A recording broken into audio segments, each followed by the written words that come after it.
یعنی همه ذکرای خدا همه رحمت و برکت با در بین ذکراش سبحان الله دیگه. با خدا خود در قرآن امر میکنه که فسبح بسم ربک الذی، من تسبیح گوی.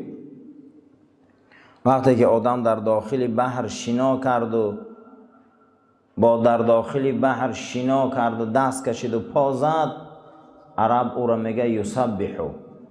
عرب او را چی میگفتن؟ یسبحو. آدم وقتی داخل یک کلان کول در روی آبازی کنه، مقصد او چیه؟ یسبحو، یعنی که او چیکار کرد؟ شنا کرد. مقصدش تا باید رسه، یا از این بر او بر روه یا ای بر ای بر برویه، کوشش کنه که کجا برویه مقصدش، یا خشکی در برویه. پروردگار عظیم و شان ما و شما را امر میکنه که هر چیزی در بین آسمان و زمین موجود است او شنا کرده پیش ما میبیو. یعنی همه ما شنا کرده استیم، کجا میریم؟ مقصد اساسی چی هست؟ کجا آمده استیم؟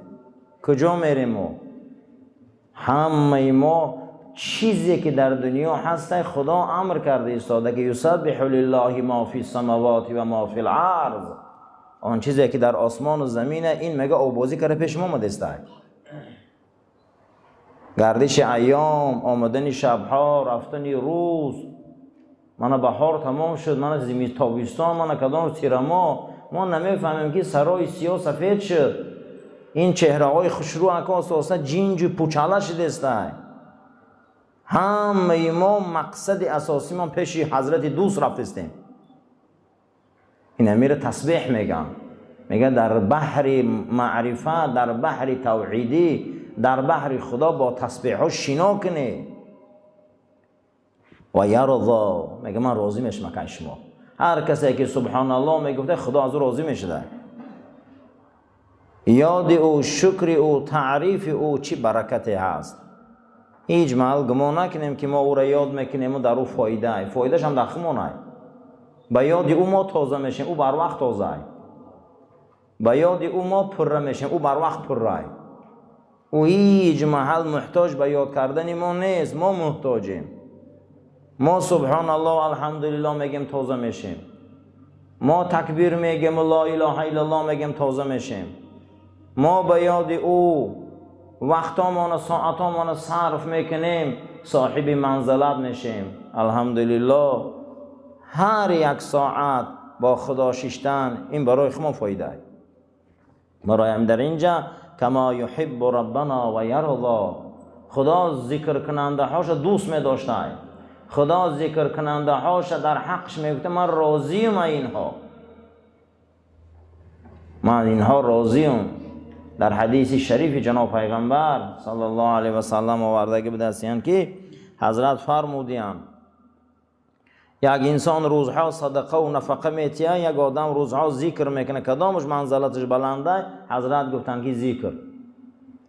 یگان چی در مقابل ذکر خدا ایستاده میتونه، یگان چی برابر نام خدا برابر شده میتونه. احسان خیرم در مرتبه خودش ای ذکر دویم درجه بده. برای همین هر کسی ذکر خدا کرد، یاد خدا کرد، به قلبش و به زبانش و به روانش، این بسیار منزلتی بلند داره، به حد منزلتی بلند داره. و یرضا، من گفته ای ذاکرین راضیون. الحمدلله رب العالمین، یعنی اولین آیه مبارکه قرآن. الحمد، تمام تعریف ها، تمام شکر ها، تمام وصف ها، تمام خوبی ها همش ای خدای.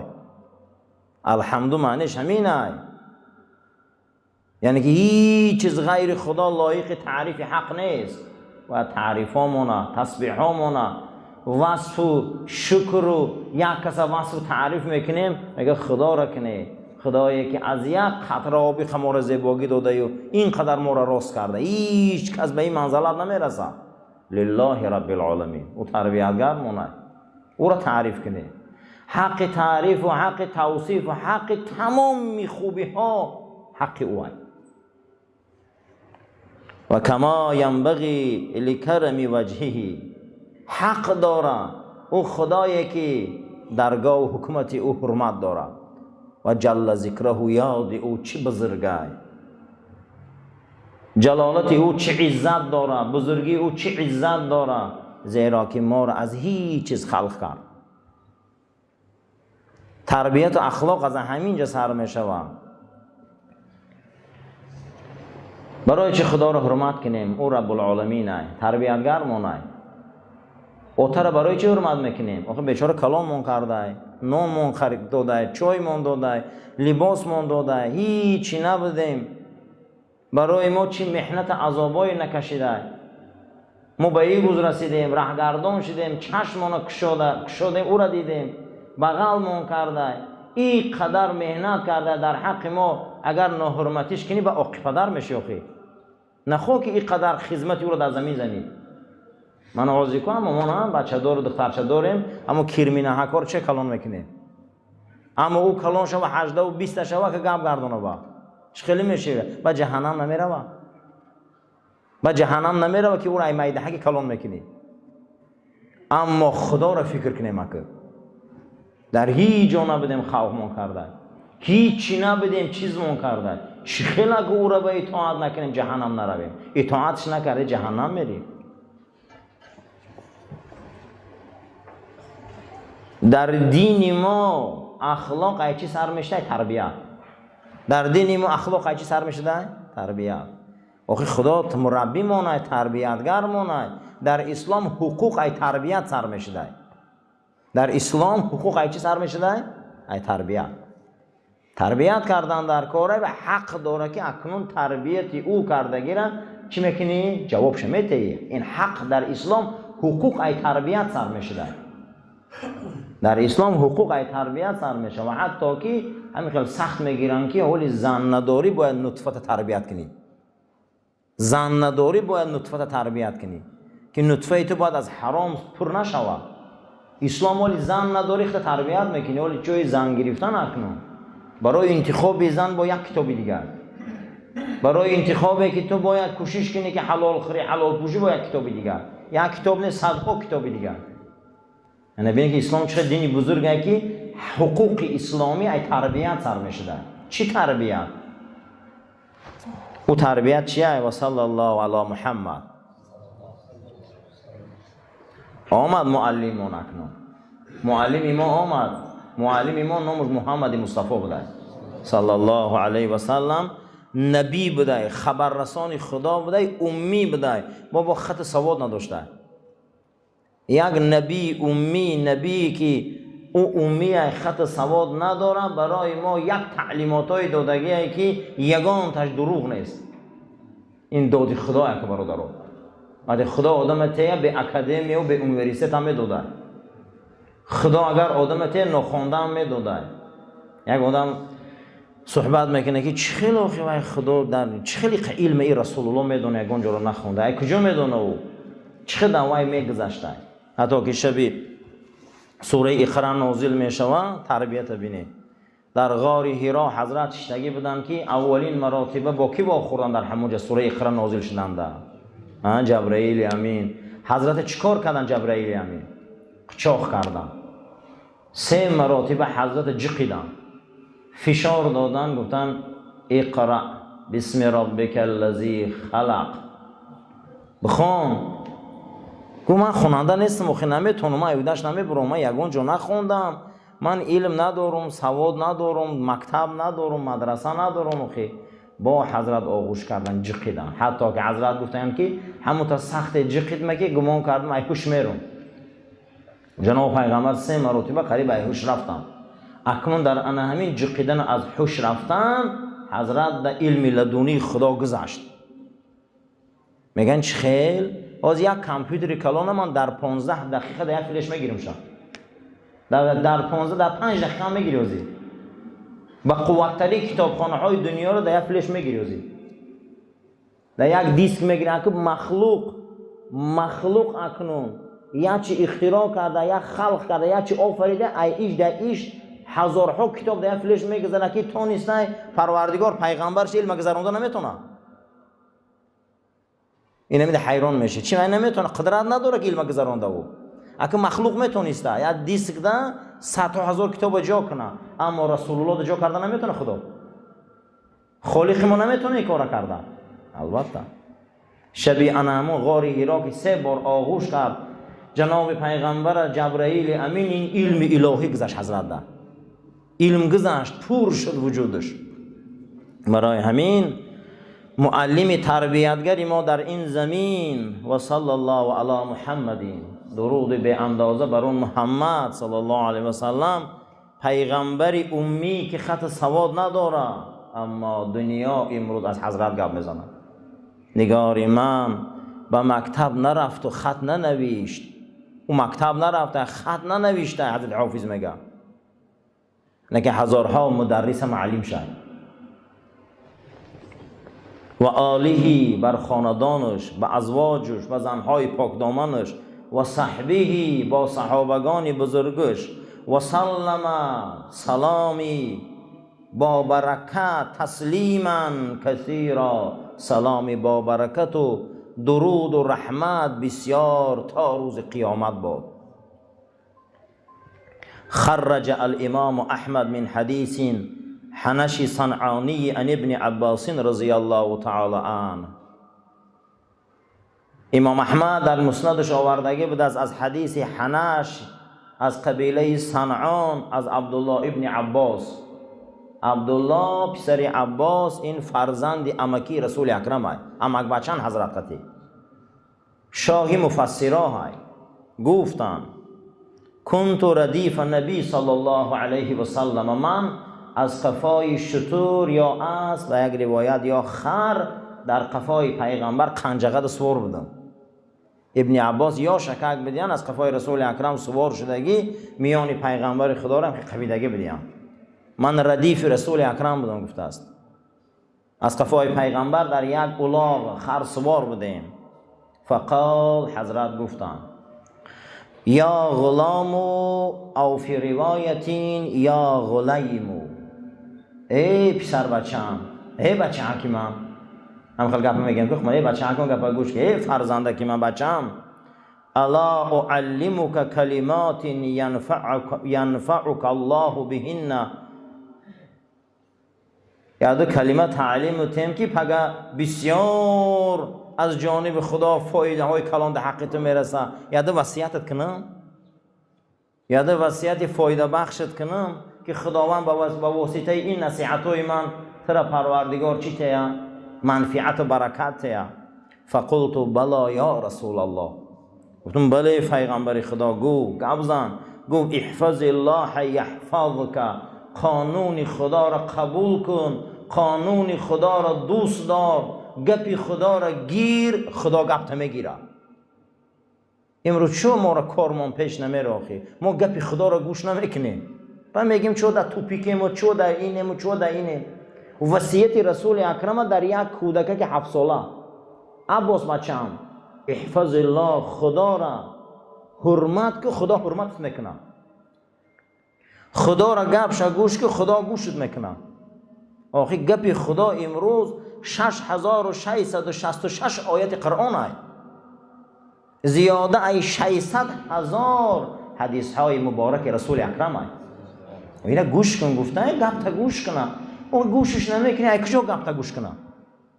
احفظ الله یحفظک، خدا را گپش گوش کن، خدا را قانونش حرمت کن، خدا تو را حرمت میکنه، حفظت میکنه.